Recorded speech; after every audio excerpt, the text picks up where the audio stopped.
Today is September 8th, 2004. My name is Sarah Eberhard, and today I am interviewing Charles B.H. Nicholson at the Atlanta History Center. If I could get you to state your name and date of birth, please. My name is C.B. Harmon Nicholson. That's the name I use in civilian life. And I'm a former executive of the Coca-Cola Company in Italy. And Your date of birth. and I was born on October the 8th in 1920. Okay, thank you. And we'll just go ahead and start our interview here by asking you a little bit about your life before the war, and your family life, where you were living, and what your school situation was leading up to going into the Army. My family's memories of World War II go back to September the 1st, 1939, when Germany invaded Poland, provoking England's declaration of war on Germany 2 days later. We recall also from our pre-war residence in England the many events leading up to that declaration. Our family moved to London in April 1935, where my father, H. Burt Nicholson, was head of Coca-Cola business in Europe. My brother Burt attended the London School of Economics and visited the House of Commons to hear the speeches of Winston Churchill, then out of office. My brother John and I attended King's College School. My sister Carolyn and Lucia attended a school called The Study, all in Wimbledon, a suburb of London where we lived. Joseph B. Kennedy, the newly appointed ambassador, and his family also moved to London shortly after our own arrival. My father and mother, Lucia, were later his guests at dinner at the embassy. His son, John F. Kennedy, was a classmate of my brother at the London School of Economics. During our stay in England, we witnessed the Diamond Jubilee of King George V, the abdication of King Edward VIII, and the coronation of King George VI.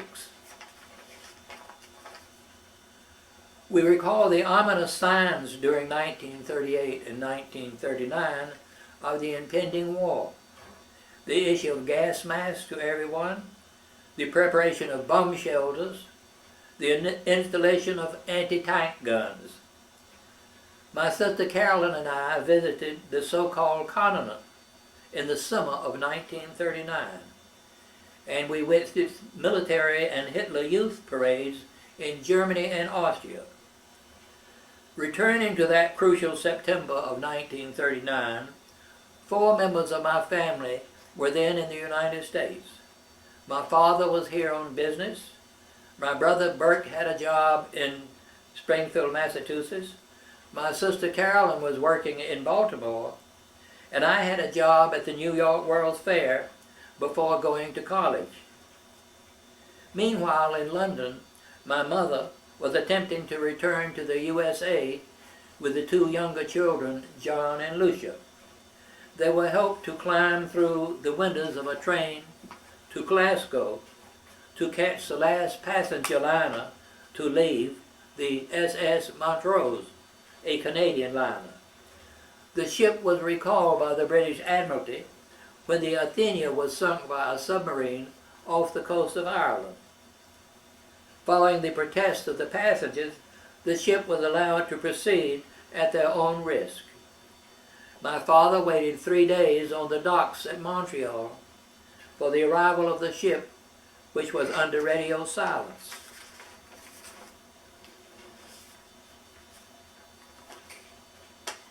I will start now with the service of family members before I proceed to my own memory, my own record. My father,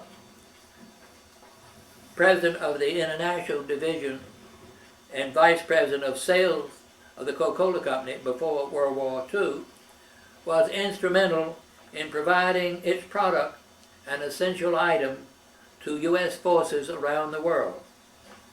My brother Bert was accredited by the War Department as a technical observer to U.S. forces in the South Atlantic. My brother John served in the U.S. Army Air Force in the Pacific. My sister Carolyn's fiancé, Owen Worley, served in the U.S. Army in Europe. My sister Lucia's future husband, Ernest Lyons, served in the Canadian Army in Europe. I'll give a short overview of my military service. My personal wartime experiences are very modest in comparison with those of all who served not only in combat, but also on the home front, including my parents and sisters. I served in the U.S. Army from July the 27th, 1942 to May the 9th, 1946, as an enlisted man and officer in the Quartermaster Corps. I then served as an officer of the Army Quartermaster Reserve until April the 1st, 1953.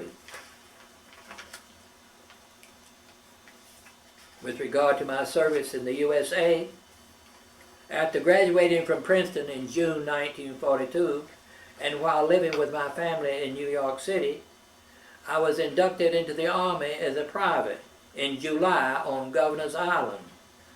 Not really requiring a 2 weeks leave to settle affairs, I took 2 steps forward and thus entered into active duty. Following an assignment to the Record Center at Camp Upton, New York, I was sent to Camp Lee, where I completed my basic training, qualifying as a sharpshooter, and attended the Quartermaster School. I was then stationed at Fort Bragg, North Carolina, and noted that Nicholson Creek ran through the grounds. The fort at Fayetteville was what's known as Cross Creek, a center of Scottish settlement. In July 1943, I was transferred to Camp Campbell, Kentucky, and assigned to the 489th Quartermaster Depot Company, where I was promoted to sergeant. The company was composed largely of urban dwellers from Brooklyn and mountaineers from Kentucky, whose company I enjoyed immensely. Among my random recollections of my Army life, I learned to drink coffee. How could you not? I started smoking cigars. They were so cheap. I flew on a plane for the first time. About time. I paid 50 cents per night for a room in Washington at the YMCA. Where else? Service in England. After a short period in a deployment area in northern New York, our unit, the 489th Quartermaster Depot, proceeded overseas to England on October the 8th, 1943. This event is firmly fixed in my mind, as it was also my birthday. We boarded the ship in the early morning, and I really appreciated the coffee and donuts served by the Gray Ladies. I was surprised that the ship was commanded by the Army Transportation Corps, but it was accompanied by Navy destroyers. Disembarking at Bristol, we went by train to Morton-on-the-Lug, Herefordshire, where I was promoted to Staff Sergeant and appointed Sergeant Major of General Depot G-22, comprising units of all the supply services. I was visited here by my future brother-in-law, Owen Worley, an Army Ordnance Officer, prior to his participation in the D-Day invasion. I later met Ernest Lyons, my future brother-in-law, a Canadian infantry officer who had been wounded in Holland. He invited me to visit with him his uncle in Birmingham. We met later in London in September 1945. In April 1945, I was transferred to Liverpool, became chief clerk of Quartermaster Depot Q 114, and promoted to technical sergeant. While awaiting our permanent accommodations, our unit was quartered in the stables of the Aintree racetrack. We were intrigued by the Italian prisoners of war who seemed to circulate freely in Liverpool and who had been captured in Africa.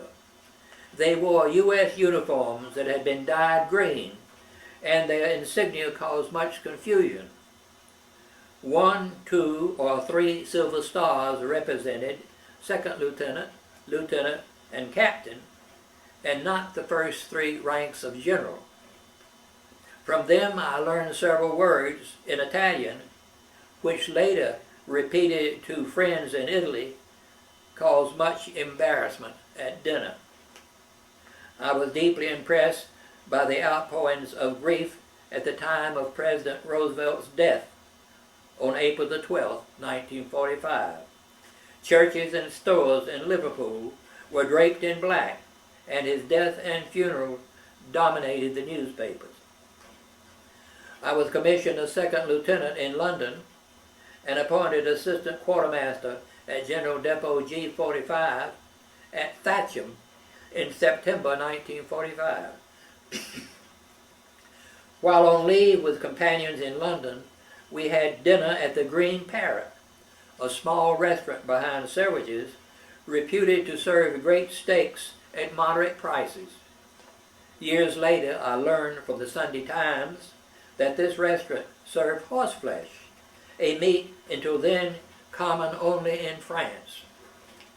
I visited London again to see our old house, which had been converted to quarters for British officers. I had ample opportunities in England to make the most of my leave time. The British Council, a cultural government agency, offered short university courses to American forces. In 1944, I attended a course at Cambridge University and had tea with George M. Trevelyan, the master of Trinity Hall, and his wife. The next year at Balliol College, Oxford University, I heard a lecture by Bertram Russell on Machiavelli. I will conclude this section on England with some remarks on King George VI and Winston Churchill. When Prince Albert Frederick Arthur George became King George VI on December the 10th, 1936, our family listened to his radio address in London, and we noted he had great difficulty in speaking. However, on Christmas Day, 1939, he spoke clearly the following lines on the radio.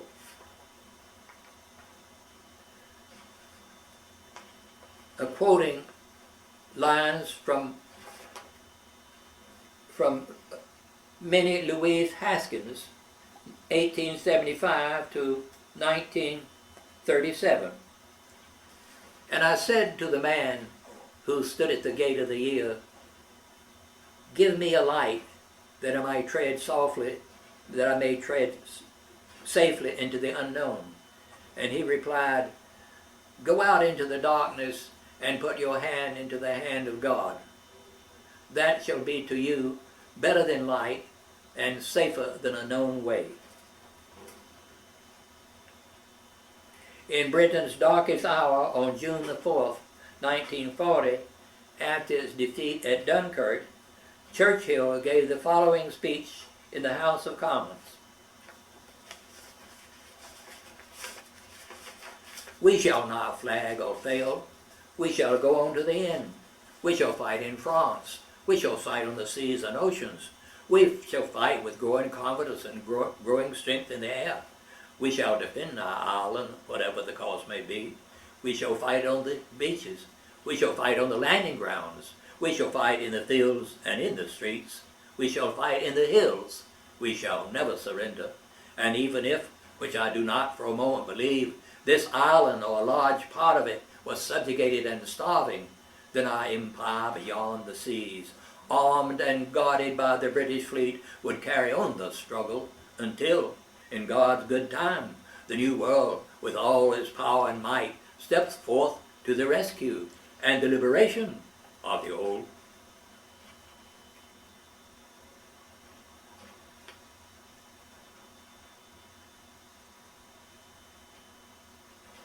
I heard this speech on the radio in the USA and was so smitten by its eloquence that I later committed it to memory.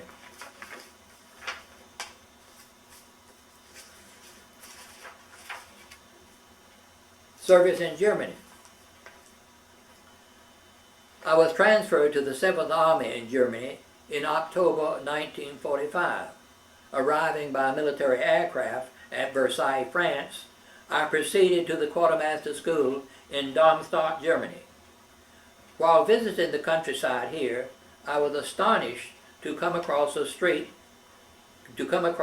a Frankenstein street, Frankensteiner Strasse, which led up a mountain to a Frankenstein castle, Schloss Frankenstein, occupied by the U.S. Signal Corps. I then became adjutant of the 59th Quartermaster Depot, first at Mannheim and then at Ludwigsburg, where we were stationed at Ludwigsburg Castle, the largest castle in Germany, containing 15 buildings and 450 rooms. Staff-grade prisoners of war were also interned here and were granted leaves of absence to search for their families. One of my duties was to serve as officer of the day at their barracks. Trials of war criminals were also held in a building of the complex, at which time the courtyard was guarded by tanks. When I visited the palace several years later, my name was still on the door of my room, perhaps as a historic relic of the war. My return to the USA in April 1946, I returned to the USA, embarking at Le Havre, France, on the USS General Charles H. Muir. I was discharged at Fort Dix, New Jersey, May the 9th, 1946. I then served in the Army Quartermaster Reserve until the 1st of April, 1953. Postscript. A paperback edition of the pocketbook on verse, Great English and American Poems, New York, 1943, was carried by me throughout my overseas service. Okay, I know you brought some documents with you. Yes. And if you'd like to go through some of those, and we can hold them up to the camera, and we'll make copies of these, which will accompany your trade. I just brought them. I'm not quite sure whether they're worth Okay. giving, you see. So I just we'll see if it's it.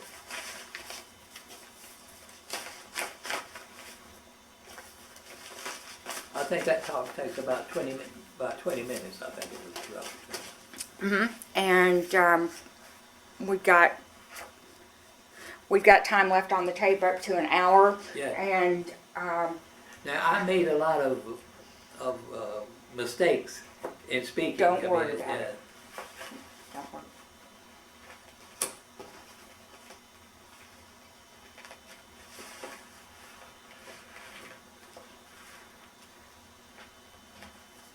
Now you'll make copies of these, right? Right.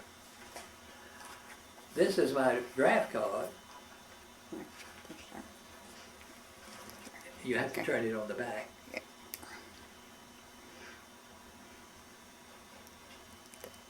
Okay.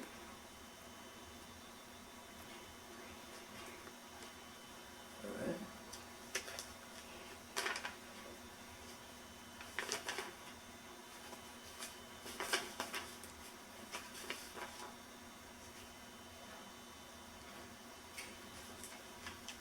Do we want to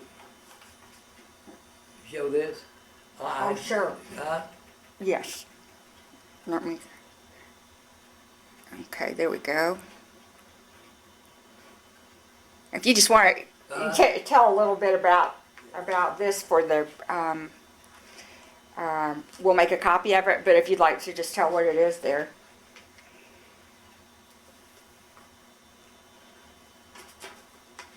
I have here a bulletin from the Supreme Headquarters Allied Expeditionary Force to soldiers, sailors, and airmen of the Allied Expeditionary Force. It is signed by Dwight Eisenhower, and it is a letter, an address of encouragement to the U.S. troops that were about to invade Normandy on June the 6th, 1944. And you received this from, was this yours, or was this given to one of your family members, or? No, I received, Okay. which I received while stationed in England, in Herefordshire, Okay. Morton-on-the-Lug, Herefordshire. Okay.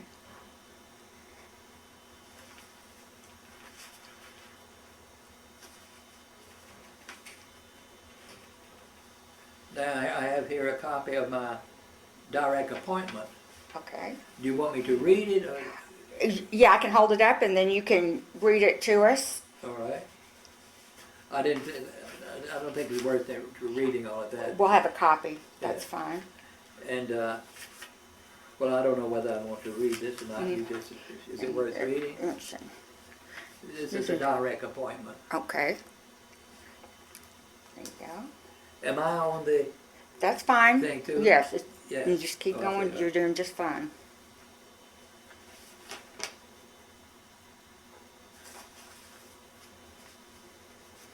This is a document from the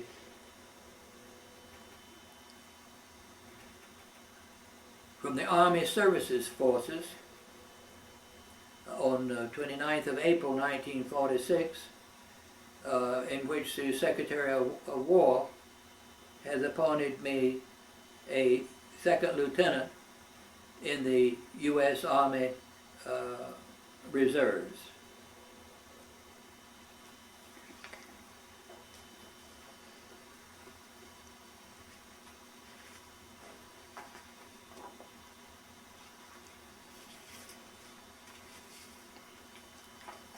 Is this worth?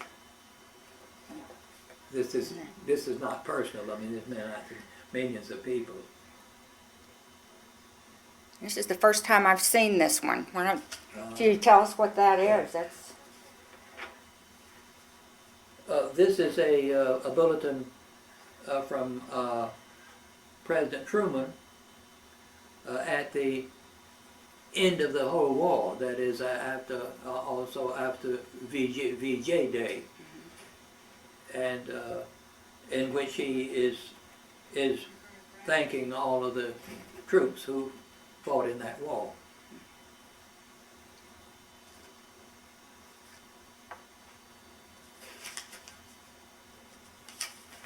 I don't know, is that worthwhile? This is just a routine. One of your. And this is your separation notice, which you received in 1946. Yeah. That's correct? Yeah. Okay. Okay. I really haven't planned to say anything about these. So, That's okay. yeah. That way we just have some information for to go with that. Now you said you had brought a photograph too of that. I beg pardon? A photograph of yourself and. I don't have it with me. I didn't Okay. know whether you wanted Okay. it or not. Yeah. All right. Well, since we've got a little bit more time left here on the tape, I just wanted to ask you a couple follow-up questions, and then we'll put all of this together.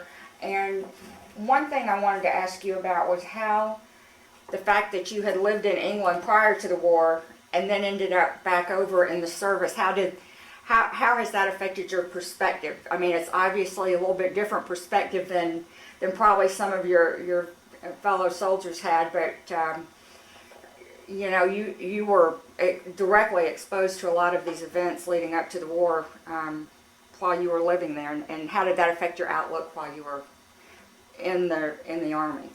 Well, I must say, when we were living in England before the war, we were amazed at how many of our friends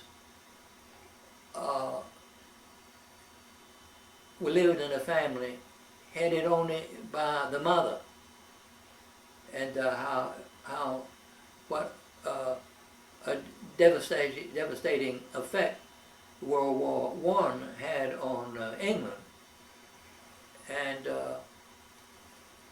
this gave us a deep appreciation of England's contribution, not only in the World War I, but also in World War II, where in both cases England was in there fighting the enemy long before we were able to get organized to give our assistance. And one of the reasons why I admire so much the speech of Churchill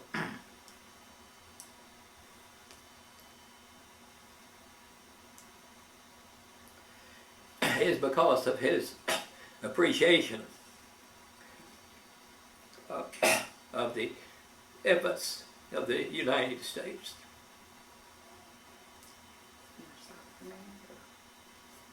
Would you like to stop for a minute, or I think that's okay? Yeah, thank you.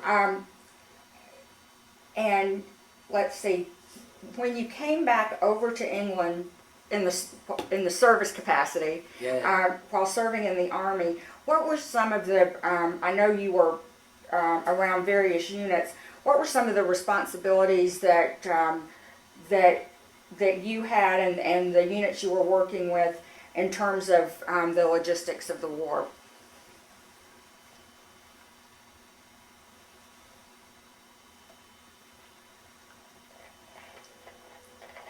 Well,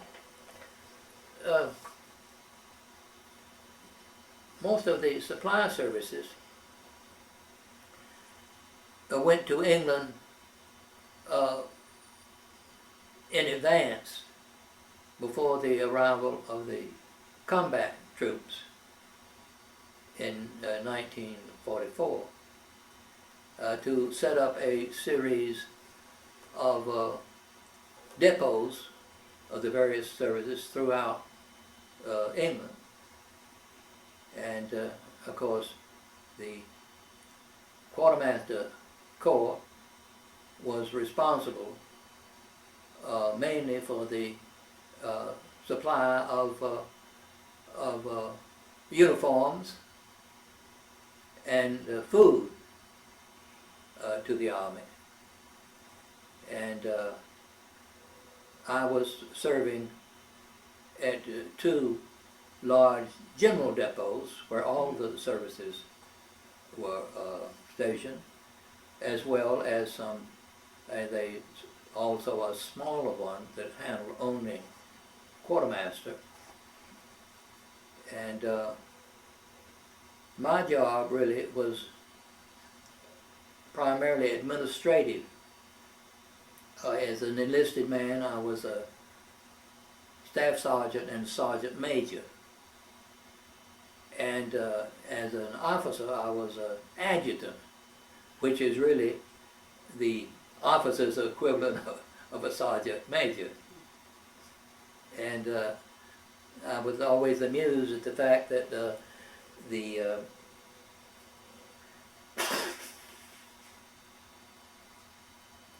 English sergeant major seemed to be a person of far more importance than the American sergeant major, and was always held in great respect by the English forces. And indeed, it was probably had more, sergeant major probably had more importance than many of the young lieutenants that were serving under him. Now also, we had discussed before the interview that you spent most of your post-war career in Europe, and what was it like, you know, working in post-war Europe? You know, most veterans served and went home and carried on with their lives here, but what was it like to witness the post-war Europe coming about during that time? It was quite a shock, really, to go back to Europe after the war. And I remember that even in England, of course, well, especially during the war, things were pretty bad in England with respect to food. And as I mentioned, that amusing episode of the green parrot that served horseflesh, that would never have happened before that time. And the other effect was the devastation in England, in France, Germany, and Italy. And I remember in London, it was a long time before the city began to look normal again. In other words, they would, and the same thing in Germany. I was in Frankfurt after the war, and I was really shocked to see that practically the town had been leveled, and people were living in basements. And you walk down the street and you would see a trap door in the street open up, and people coming up out of their basement apartments. And the same thing when I went to Italy. A good part of Milan had been destroyed, and I live now in Italy now for almost 40 years.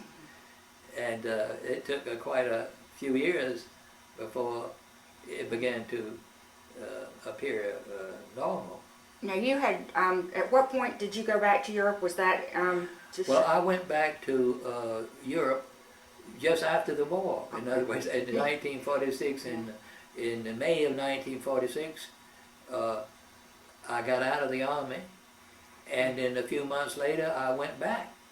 Okay, so you were there in the immediate aftermath. I went right back to Vienna, and then the following year, then I was transferred to Milan, Italy, where I spent most of my career. In Milan, for instance, the most remarkable thing I remember of the disruption was that the basilica in Milan, where the Leonardo's painting of the Last Supper was painted on the wall,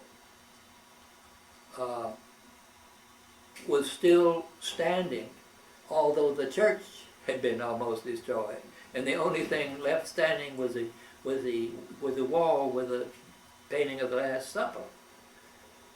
And I noticed, looking at this painting, that just under the table, right under the place where Jesus was sitting, was a big half-moon blank space that I thought was odd. And I was told that the reason for that blank space was because during Napoleon's invasion of France years before, they cut a hole through the wall for the horses to go into the next room. And if they had cut it a little higher, it would maybe cut out the figure of Christ. And they were working on that painting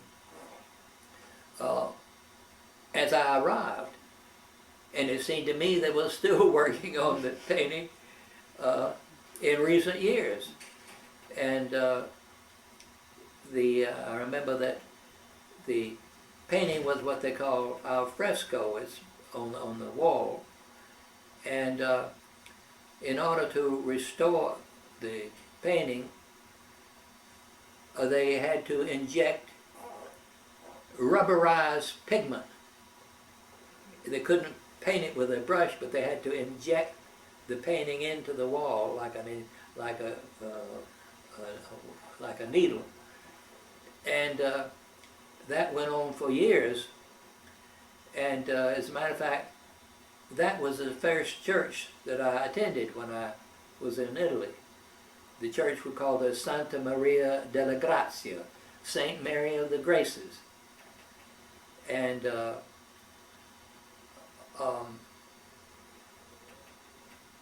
I was going to the Catholic Church all the time I was living in Italy, although I'm a Protestant. Our family is Episcopalian. And people were quite amused to know that I had taken communion in the Catholic Church, because the only Catholics really are authorized to take communion in the Catholic Church. And but I just went ahead and took communion. And later on, my brother John in Atlanta went to a Catholic church, and with his wife, and he said he never took communion because it was not allowed. And I said, well, I took it for 40 years. And he said, well, when I went to the church, I pointed out that I was a Protestant. So I said, well, yes. If you go up to a policeman and say, is it okay if I park here by this no parking sign? What sort of answer do you get? But the other thing is, as far as Italy was concerned, the Scala Opera House had been heavily bombed, and they restored the roof of the La Scala by taking up a worldwide subscription. Since it was mostly British and American bombs, it was mostly restored, I think, with U.S. funds. And they did a remarkable job, but you cannot tell now. It's not, you can see the building with a new roof. They did it in such a way that it looks exactly the same as it did before.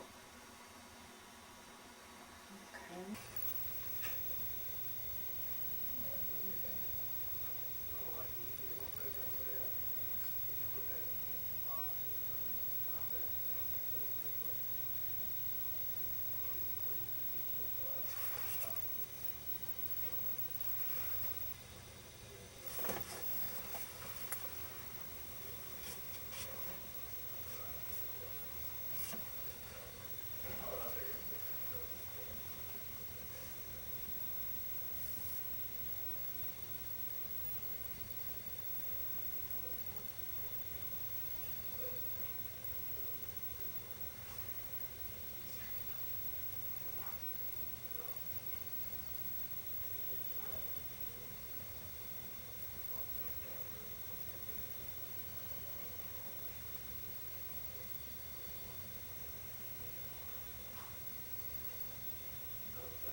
We've got about another 5 minutes left on the All right, tape if you have. Now, this is completely nothing to do with the war. That's okay.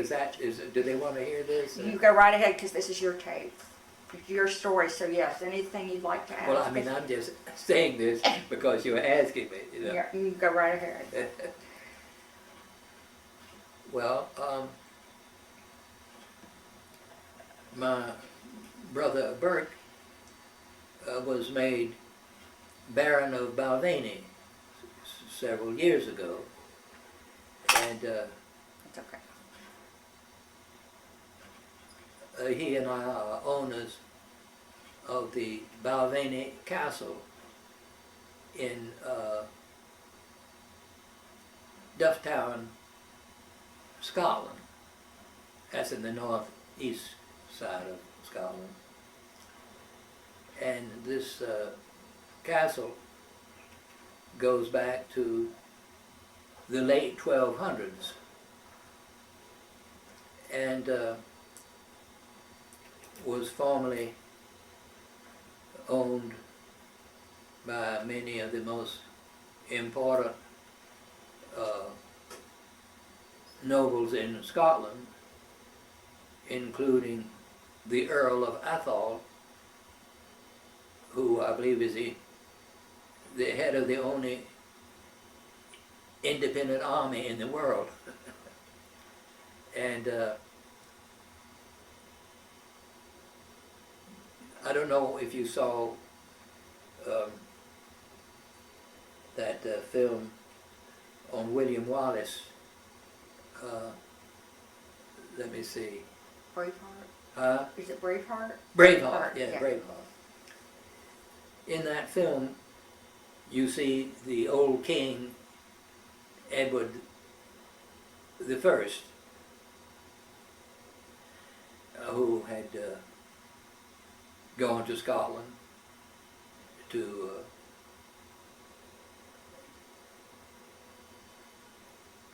put down a rebellion. He stayed at Balvenie Castle when he was there. When you get back up to the time of, in the 1600s, Queen Mary of Scots was a visitor in this castle. It has walls that are about 12 feet thick, and it has a gate, an iron gate, that is one of the strongest gates of any castle in Scotland. The rooms are very low, so it gives you the impression that either people just bent low down when they went into a room, or that they were not so tall in those days. And